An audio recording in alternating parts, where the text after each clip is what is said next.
A ver esto. ¿Sí o qué?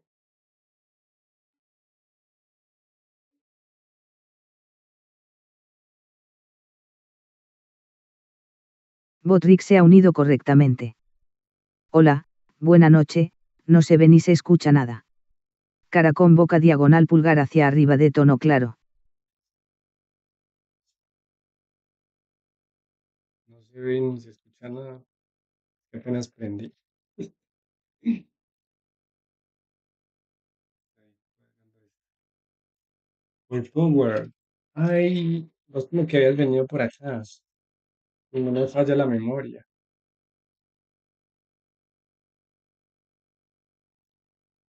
Ahora sí se ve. Ah, no, es que no. Estoy iniciando apenas.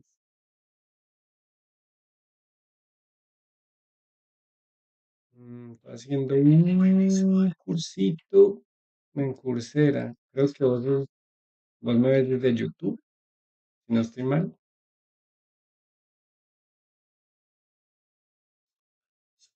Ah, no, es que no. Estoy iniciando. Sí, vos me ves desde YouTube. ¿Cómo has estado? Voy a moverte por acá.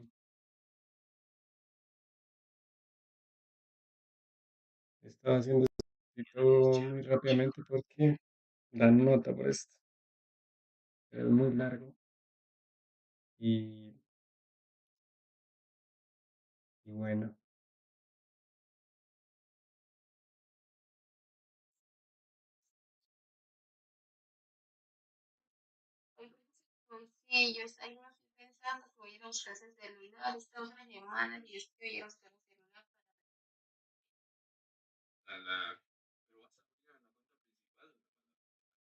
Yo soy el estudiante de Python, si te veo desde YouTube. Mm, ahora no me quiere sonar lo que escribes. Por aquí saludando. Qué bueno. Qué bueno verte. El- esos cursos de Coursera son muy buenos, la verdad. Lo pasé muy rápido porque lo necesitaba entregar, porque me daban nota. Hola, le jugar, juega, Melo, juega muy bacano, juega hartísimo.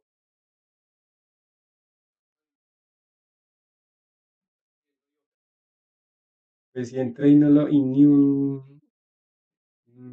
lo tocaron.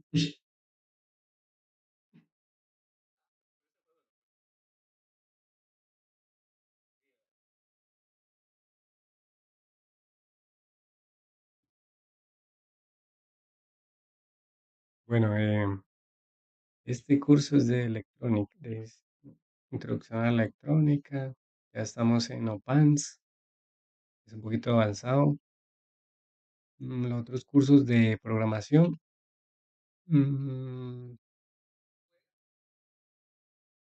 eh, fueron de análisis de datos, también un poquito complejos y difíciles, por eso los grabé, porque pasé el curso, pero necesita tiempo.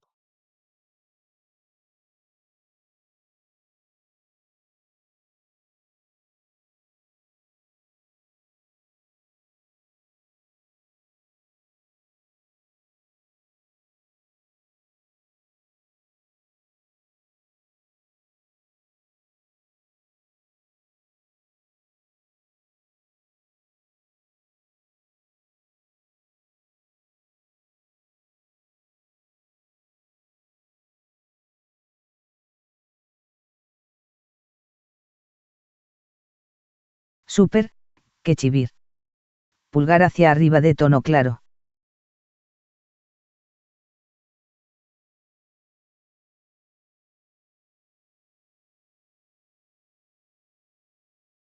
Sí, entonces si vas a ver los otros anteriores videos, es de análisis de datos y si llevan tiempito, la verdad.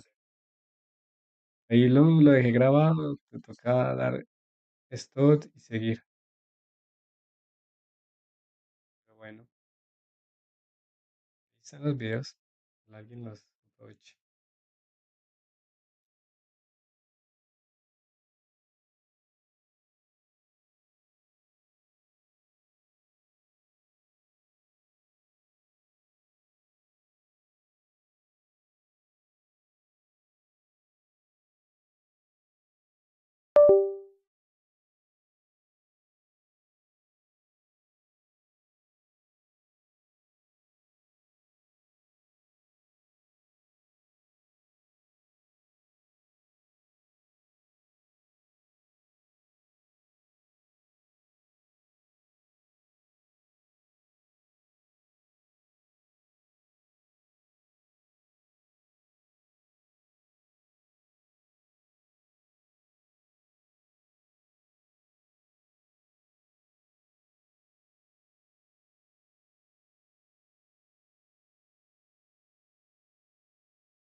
Welcome back to electronics. In this lesson, we will look at active filters. In our previous lesson, we introduced capacitors into our op-amp circuit so that we could do differentiators and integrators. In this case, we will introduce the capacitors into the circuit, but to build active filters. Now, active filters is a huge and very important application of op-amps. And in this particular lesson, we will introduce the active filter, and we will give you some background first on analog filters, just some of their characteristics. And then we will look at passive filters and show their limitations and why it is that we want to use active filters as opposed to passive filters. Let's take a look at an analog filter. An analog filter is just a circuit, and we look at it as a way of processing signals. So the signal that's input to this circuit, this filter, is a voltage signal. And then we're measuring some sort of voltage output. And we show h of omega. It's a transfer function. It tells me how I'm going to process signals of different frequencies. So for example, suppose this is my input signal, and I've got two frequencies in there. A low frequency,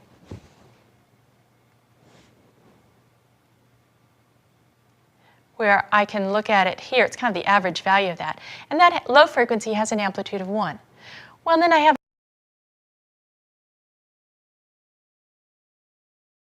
a high frequency superimposed on it with an amplitude also of 1. And if I write this out, I've got a cosine of 50t, that's the low frequency, and a cosine of 800t, that's the high frequency. Now, if I had a single frequency of an amplitude of AI cosine of omega 1t into my circuit, and I got an output corresponding A out at that same frequency, plus maybe some phase lag, I can relate the input and output amplitudes, and they're related through this transfer function.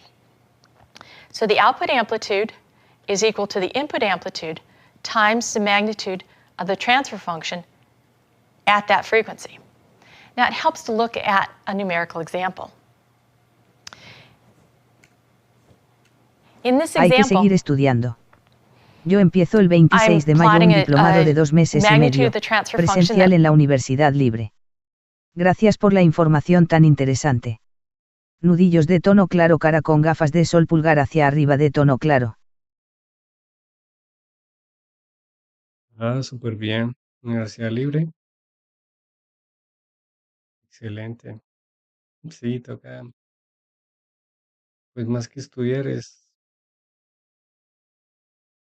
aprender. Que uno estudia a veces como para el rato y después ya le olvida todo. Entonces, no medio de acuerdo. Entonces es entender y cuando uno entiende ya, si se le olvide, ya nomás viéndolo vuelve y recuerde ya. La Universidad Libre, melo, melo, caramelo.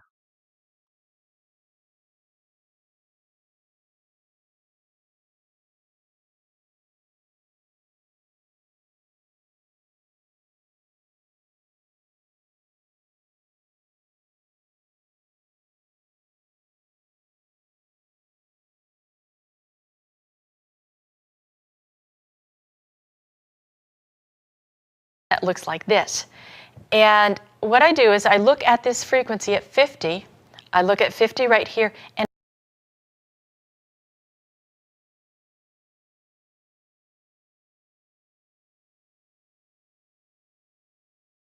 I go up and I find what this magnitude is. That's about 0.9. So I take 0.9, multiply it by the input amplitude, which is 1, to give me the output amplitude. So that would be 0.9 cosine 50t. And I do the same thing for this other component of the signal. At 800, I look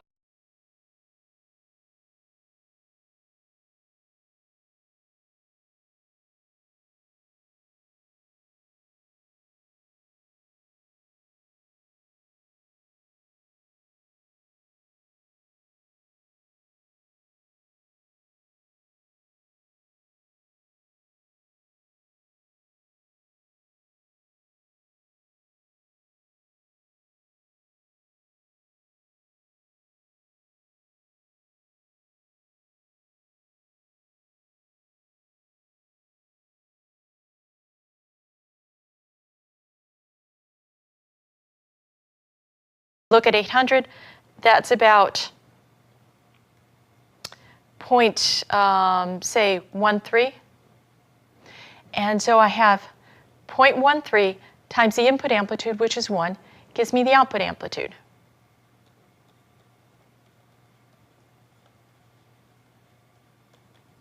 And then I might have some phase lag in there. So if I look at the output signal, it's going to look like this, where I got rid of a great deal of the output of the high frequency signal. You can see this has equal amount of low frequency and high frequency signal. They both have an amplitude of 1. Here, the amplitude of the high frequency signal is greatly attenuated.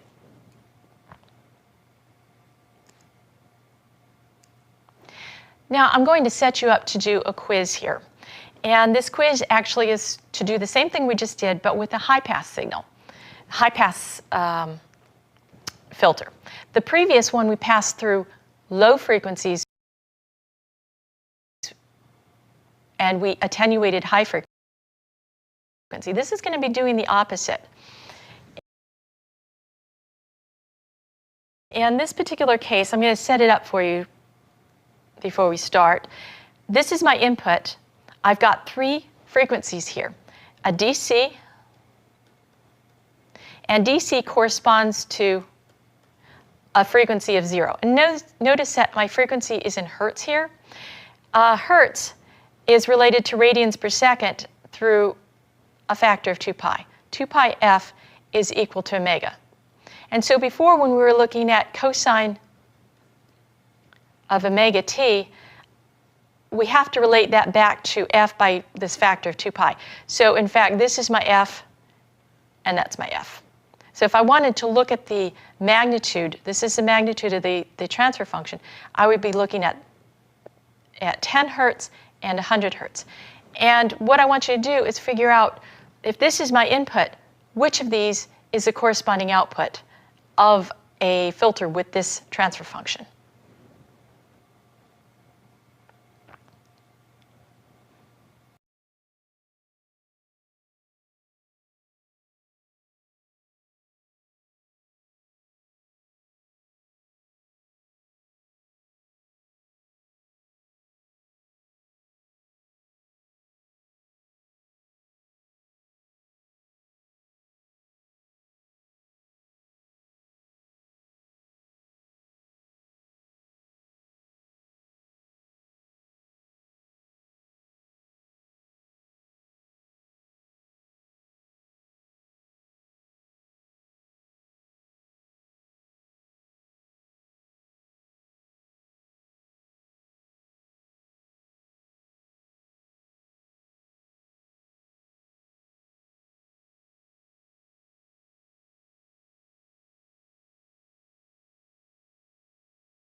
We have to relate that back to f by this factor of 2 pi.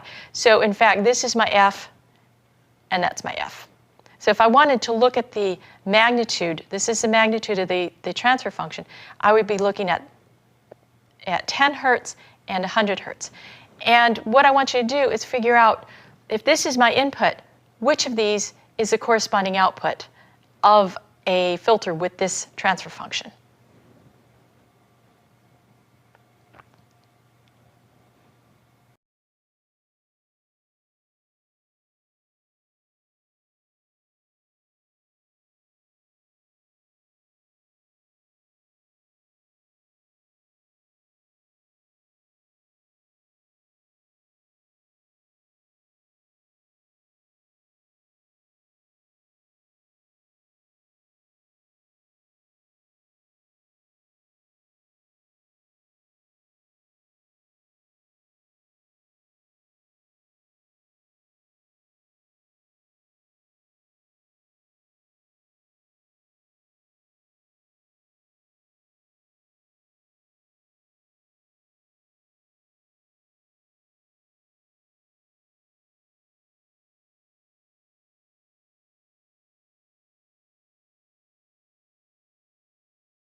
Okay, so let's look at the result here. Let's look at the solution. I see that the DC signal gets multiplied by 0. So my DC part is completely attenuated. My frequency at 10 hertz is multiplied by about 0.45. And at 100 hertz, I get multiplied by about 0.97. So my output looks like this. And notice I've thrown in the frequency, the phase shift. And the frequencies stay the same. These are the amplitude changes. So which of these signals matches this? Well, notice that there's no DC component here. This one right here has a DC component. You can see that it oscillates around a value of about 1. So that one we can throw out. This one also has a DC component. And I'm going to throw that one out as well. And notice this one, the amplitude, I can actually show that the amplitude of the low frequency is about the same as the amplitude of the input frequency. In fact, this signal is what my input signal looks like. So this is Vin. It's without having any sort of attenuation at all. So that's wrong. So I look at these two signals. In this one, my low frequency dominates, and this one, my high frequency dominates. Well, if you look at these results here, the high frequency should dominate. So this is the answer right here. And this one is wrong. So passive filters are pretty easy to design and build. Why don't we use them? Well, they've got a couple of limitations. If I'm going to ever build a filter on an actual circuit, I'm going to use an active filter, not a passive one. And the reason is these two limitations. One, it depletes power, because I typically will take a measurement and it has very low power. Maybe it's from a sensor and it's low power. And if I build an RLC circuit, I have to be able to drive that circuit, and it uses power to drive that circuit. And I might not have enough power in my measurement, my measured signal, to drive that circuit. So it depletes power. And the other thing, it doesn't provide isolation. What do I mean by that? Well,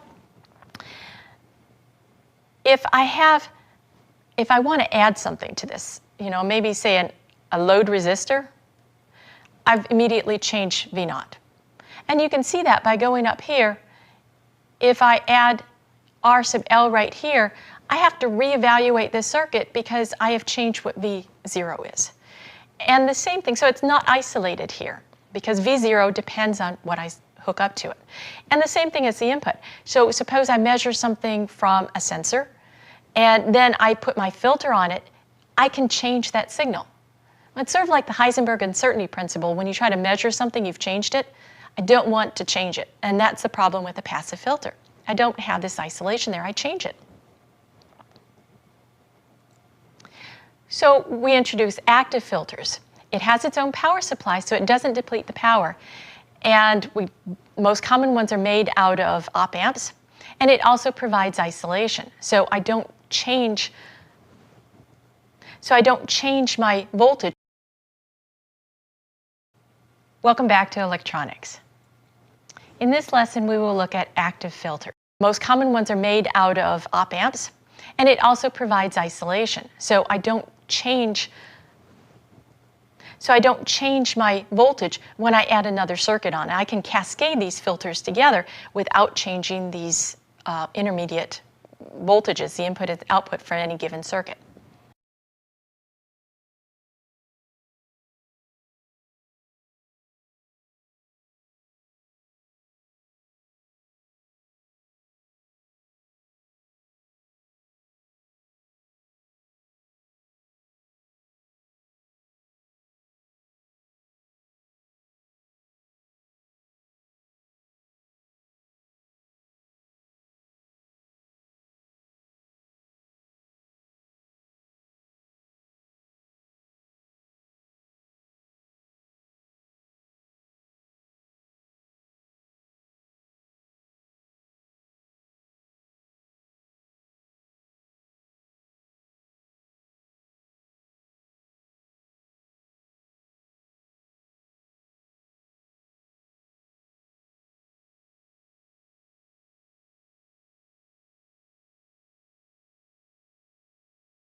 So in summary, we've introduced an analog filter. It's just a circuit that has specific shaped frequency response. An active filter is made of op amps and it has its own power supply. The advantages over an RLC passive filter? Well, it provides isolation, so we can cascade filters. It boosts the power. And as a result of boosting the power, we can provide sharper roll-off. To provide sharp roll-off with a passive filter, I have to keep adding components, and I'm going to be using more power. Well, I can be adding components to an active filter, and because it has its own power supply, I'm not going to be depleting the power as much, and so I can get a sharper roll-off. So in our next lesson, we will look at low-pass filters. Thank you.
Dice, ¿cuáles de las siguientes afirmaciones es cierta sobre los filtros activos en comparación con los filtros pasivos? Elija todas las que correspondan. Los filtros activos pueden tener una ganancia de capacitancia, me imagino que es superior a la unidad. A ver, misma, filtros activos.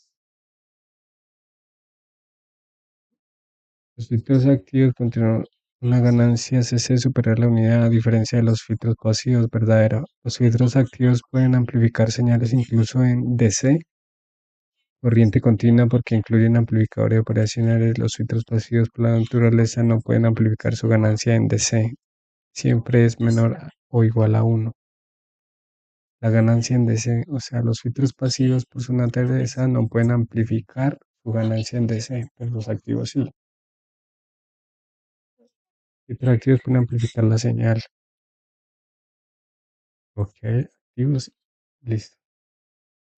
¿Cuál es la siguiente información? Los filtros activos tienen su propia fuente de energía. Los filtros activos requieren una fuente de alimentación externa, por ejemplo, de 15 o 12 o 5 voltios. Para la alimentación, los amplificadores operacionales, los filtros pasivos, por lo contrario, no necesitan fuente de energía externa. Los pasivos, por lo contrario, no necesitan fuente de energía.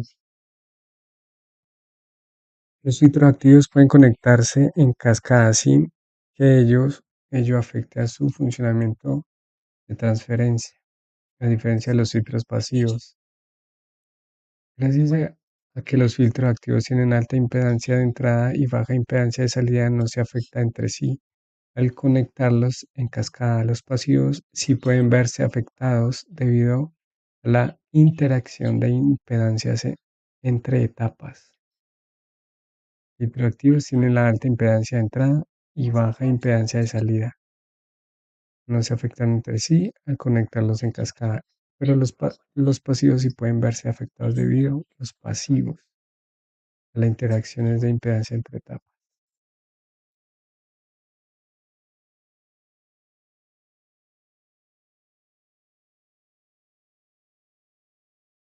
De las siguientes representa una señal de tensión de 50 Hz.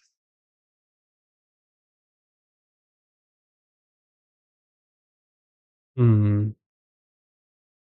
¿Cuál de las siguientes representa una señal de tensión de 50 Hz que tiene un desplazamiento de 2 voltios? Voy a poner esto en inglés a ver qué pasa.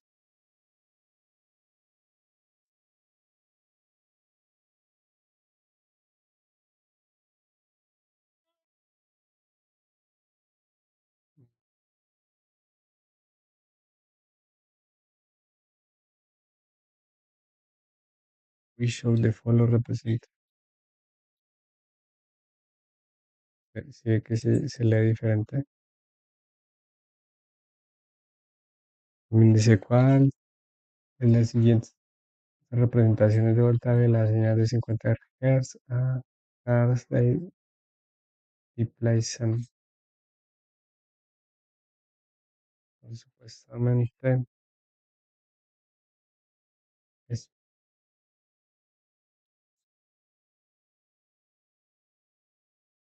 ¿por qué? A ver, ¿qué es que hace acá? ¿Qué hace? ¿Qué hace? Mm,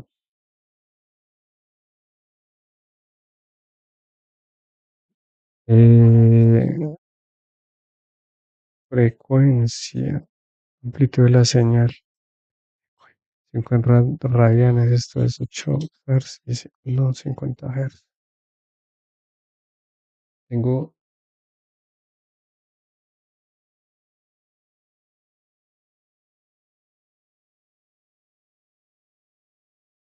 bien dice la misma respuesta, pero ¿por qué? Dice que, bueno, tengo esto, simplificamos esto. Para simplificar esto, toca poner el 3 en cada uno de los 6. 6 tercios, 6 tercios, 6 dividido 3 2. ¿Sí o qué? Amplitud 2. Justamente de ese amplitud 2. Ah, sería 2 más 2 coseno de 314t. Seno de 314t. ¿Pero por qué seno?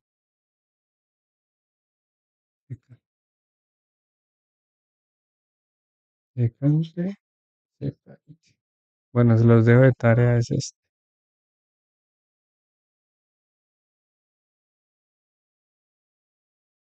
Ah, o sea, la amplitud que es 6 sobre 3 es 2. 2 por...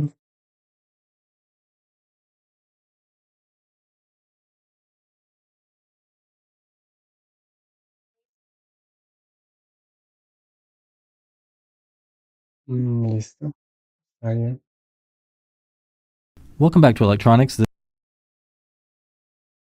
Digo en el módulo 2, pues, que no pasa el módulo 2. Pues,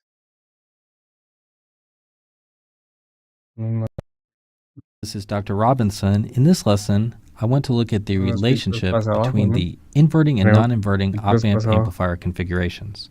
Let me start out by drawing the schematic for an inverting op-amp amplifier.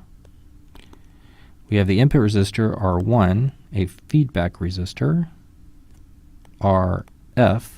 Here is our output voltage, and here is the input voltage.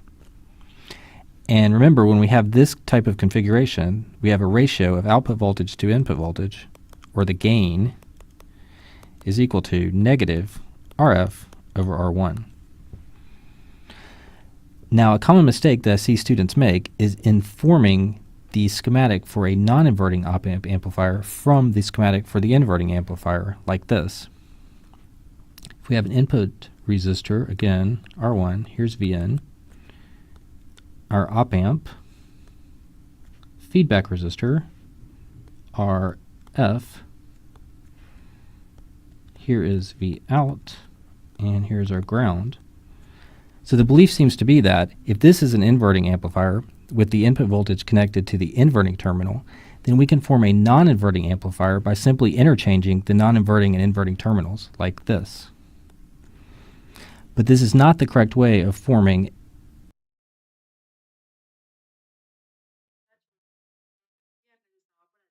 Dice, wave combat de electron. to Robinson in this lesson.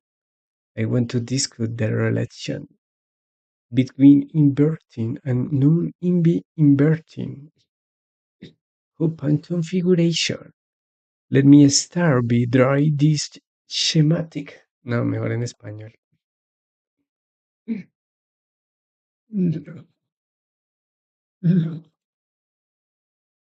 Dice, bienvenido a nuestra electrónica al doctor. En esta lección quiero analizar relación entre las configuraciones de amplificadores operacionales, inversores y no inversores. Permítanme comenzar dibujando este esquema para un amplificador operacional inversor. Tiene resistencia de amperios R1. Esto es un inversor y no inversor. El inversor y no inversor.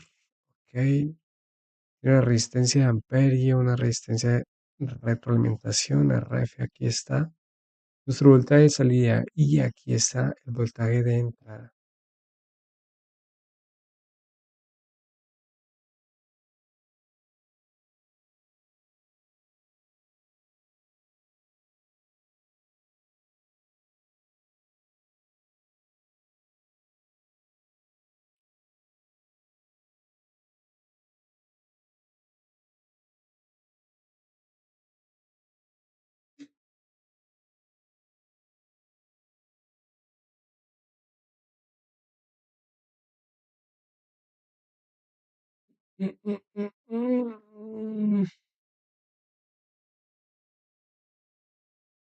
Listo. Y recuerde que cuando tenemos un tipo de configuración tenemos una relación entre el voltaje de salida y el voltaje de entrada y la ganancia.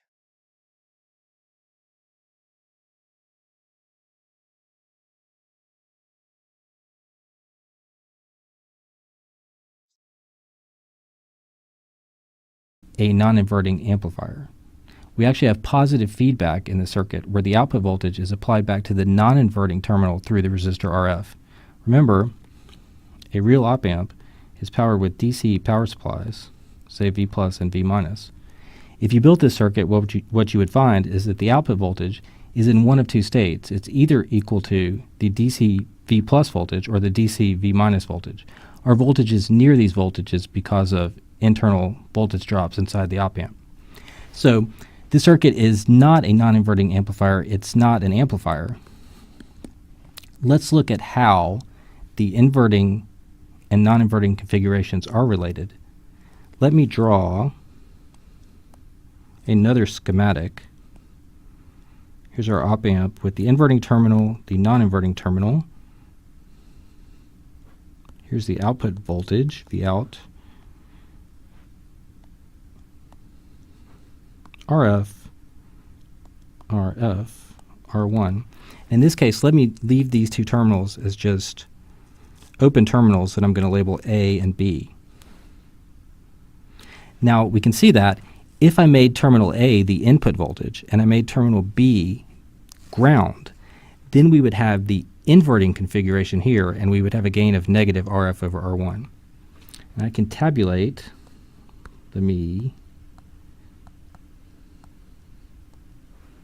draw this table. If terminal A were the input voltage, Vn, and terminal B were ground, then we would have amp type an inverting amplifier. However, if I interchange the location of the input voltage and ground, in other words, if I make A ground and B the input voltage, we would have the non-inverting configuration.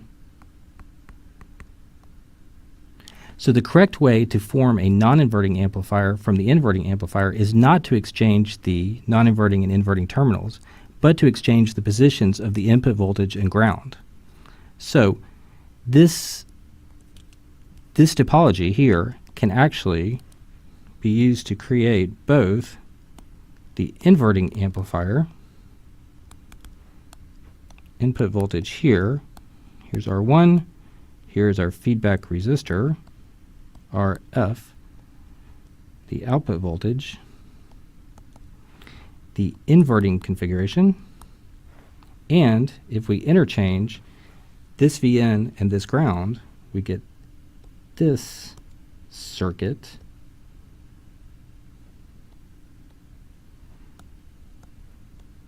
Feedback resistor, RF, output voltage, V out. This is still the inverting terminal. This is the non-inverting terminal where we apply the input, Vn. So we have a non-inverting amplifier. Now you can see that in both of these configurations we have negative feedback. The output voltage is applied to the inverting terminal through the feedback resistor RF. But what differs is the location of the input voltage and the ground positions. So let's go ahead and derive the gain expressions for each of these two configurations. Now remember, if we consider this to be an ideal op-amp, the voltage at the inverting terminal and the voltage at the non-inverting terminal must be equal to each other. And we also know that there's no current into the input terminals of the op-amp. So if we write a node equation at this node, we have 0 volts here, which means that the voltage here must be 0. This current plus this current must be equal to 0 because we know there's no current in this branch. So I can write that Vn over R1, which would be the current here, must be equal to negative V out over RF, or that V out over Vn is equal to negative RF over R1, an inverting configuration because of this minus sign. Now for this circuit, again, it's true that the voltage at the inverting terminal must equal the voltage at the non-inverting terminal. But in this case, the non-inverting voltage is Vn. So the voltage at this node is Vn. So we could obtain the voltage V out by starting with this known node voltage here, Vn, and adding to that one IR drop across RF. Now we know that the current through R1 would be equal to the voltage here at the inverting terminal, Vn, divided by R1. And we know that the current through R1 must be the same current that flows through RF because no current can flow into the op-amp input terminals. So we can write that the output voltage, V out, is equal to our known node voltage here, Vn, plus the IR drop across RF. The current through RF would be equal to Vn divided by R1, and then we multiply by RF to get the voltage across RF.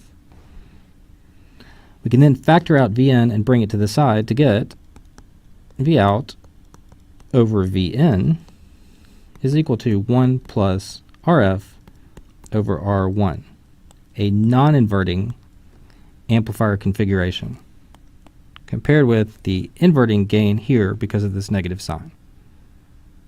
Now, in summary, remember, to form a non-inverting amplifier from an inverting amplifier, you do not exchange the non-inverting and inverting terminals on the op-amp, but you change the location of the input voltage and ground to the circuit.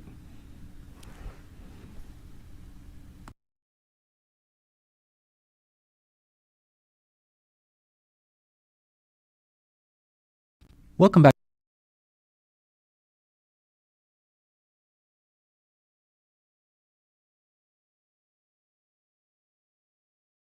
to electronics. This is Dr. Robinson. In this lesson, we are going to solve for the transfer function, or the output voltage versus input voltage relationship, for a circuit known as a 2 op-amp diff amp, or 2 op-amp differential amplifier. Let me begin by drawing the circuit schematic for the 2 op-amp diff amp. Here we have an input resistor, R1, connected to the inverting terminal of an op-amp. The non-inverting terminal is grounded. Here is a feedback resistor, R2. The output here is connected through a resistor R4 to the inverting terminal of a second op-amp that has a feedback resistor, R5. This is the output voltage of the circuit. This is one of the input voltages. Now we have a second input to the circuit, which I'll call V2, that is connected through a resistor R3 to the inverting terminal of this second op-amp, like this. So this Muy abajo. Bienvenidos a electrónica. Este es el doctor Robinson. Esta es la lección que vamos a resolver la transferencia o relación entre latencia y salida de latencia. La amplitud de diferentes diferenciales. Bueno, dice la salida, R1. Permítame comenzar dibujando el esquema del circuito. La primera diferencia de dos opands. Aquí tenemos una resistencia entre R1 conectado al terminal inversor de un opan. El terminal inversor está conectado a tierra aquí. Resistencia de realimentación R2. Así que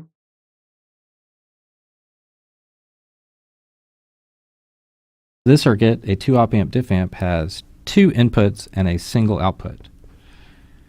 Now, I want to begin our analysis of the circuit by identifying subcircuits within this more complicated circuit. So, for example, we can look at this portion of the circuit and identify it as an op amp inverting amplifier. And we can identify this circuit, or this portion of the overall circuit, as a summing circuit, or a op amp summer. A 2-input summer where one of the inputs is V2, and let me label the second input, this node voltage, as Vx. Now, this technique of identifying subcircuits within more complicated circuits can greatly simplify the analysis of the more complicated circuit, because we can use the known results for these subcircuits to speed up our overall analysis. So, for example, the inverting amplifier, we know that the output voltage is related to the input voltage for this inverting amp by Vx, the output voltage, is equal to the input voltage times minus R2, the feedback resistor, over R1. So no analysis was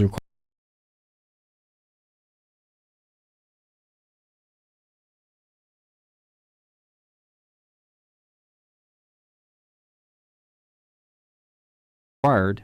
We just used our known result to relate V1 to Vx. Now, let's look at the summing circuit alone and analyze its output voltage versus input voltages. So let me redraw the summing circuit like this. Here's our resistor R3 with our input voltage V2. Here is the resistor R4 with input voltage V1. They are connected together and connected to the inverting terminal of the op amp. And I can draw the feedback resistor R5, output voltage. And this should be Vx. The Vx input is applied to R4. So what I want to do is use superposition of V2 and Vx to solve for the output voltage Vout for this summing circuit. Now remember, when we use superposition, we turn one of the input sources on with all of the other sources off and solve for the output voltage. Then we repeat that for every other input voltage source. Then, once we've determined the contribution to the output voltage for each source individually, we add all of the contributions together to determine the total output voltage. So I'm going to begin by turning the V2 source on, V2 on, and Vx source off. Now Vx is a voltage source. When we turn a voltage source off, its voltage becomes 0 volts, or ground. So I can, for this condition, rewrite the circuit like this. Here's our resistor R3. Here's our resistor R4. With Vx now grounded, here is V2. Then I connect the rest of the circuit like this. R5, Vout. And I want to solve for Vout in terms of V2. Now the first thing to notice here in this circuit is that R4 has no effect on the circuit. And the reason for that is the voltage on this side of R4 is equal to the voltage on this side of R4, so no current flows through R4. This is an ideal op amp, so the voltage at the non-inverting terminal is equal to the voltage at the inverting terminal. This voltage is ground, this voltage is also ground, so we have ground on this side, ground on this side. So the voltage difference across R4 is equal to 0, so the current through R4 is equal to 0. And another way to see that is you could actually write the Ohm's law equation, V equals IR. In this case, V, the voltage across R4, is equal to 0, 0 minus 0, so that IR must be equal to 0. R is a non-zero quantity, so the current I must be equal to 0. So we can replace the resistor R4 by an open circuit. So let me redraw the circuit one more time. Here is V2. Here is the resistor R3. R4 is an open circuit, or in other words, is just left out. Ground the non-inverting terminal, and here is the feedback resistor R5. V out. So you can see that what we have here is another inverting amplifier configuration with V out equal to V2 times minus R5 over R3 for the case where Vx is off and V2 is on. Now we go back to the original circuit and we turn Vx on and turn V2 off. So Vx on, V2 is off. So we are going to get a similar configuration. We have two resistors like this with Vx on, which makes this R4, makes this R3. Here is Vx, and that is connected to the op amp like this. Here is R5, and here is V out. And again, for the same reasons as before, R3 can be neglected because there's no current through it. So I again redraw the circuit with this being Vx. Here is the resistor R4 minus plus feedback resistor R5, and here is V out. And again, by inspection, we know the result, that V out is equal to Vx times minus R5 over R4. So we obtained these two results, this one and this one, using superposition, and then the total output voltage of the summing circuit is the sum of these two output voltages. So let me write V out for the summer is equal to V2 times minus R5 over R3 minus Vx times R5 over R4. Let's go back and look at the original circuit. Here, remember we had this inverting amplifier connected between V1 and Vx. So Vx and V1 were related by this inverting amplifier gain formula. So I'm going to replace in our expression below V1 over minus R2 over R1 for Vx. So overall, we have that V out for the entire circuit is equal to V2 times minus R5 over R3 minus R5 over R4 times Vx, but we know that Vx is equal to V1 times a minus R2 over R1, like that. So this is the solution to the problem.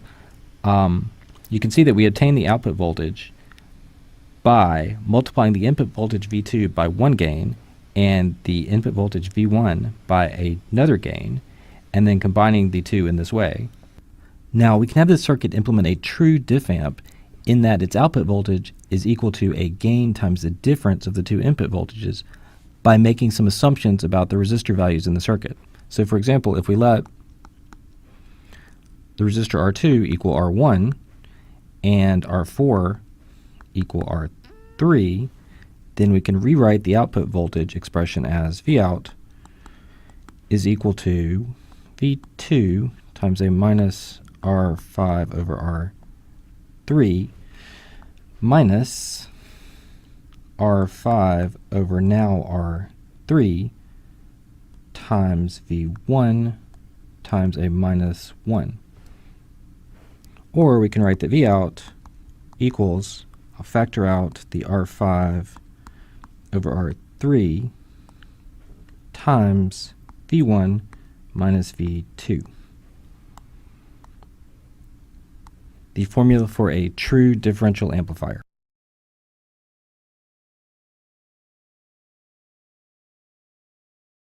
Welcome back to Electronics. This is Dr. Robinson. In this lesson, we are going to design a balanced output amplifier to meet a set of given specifications. But let me begin by explaining to you what. No, hasta aquí.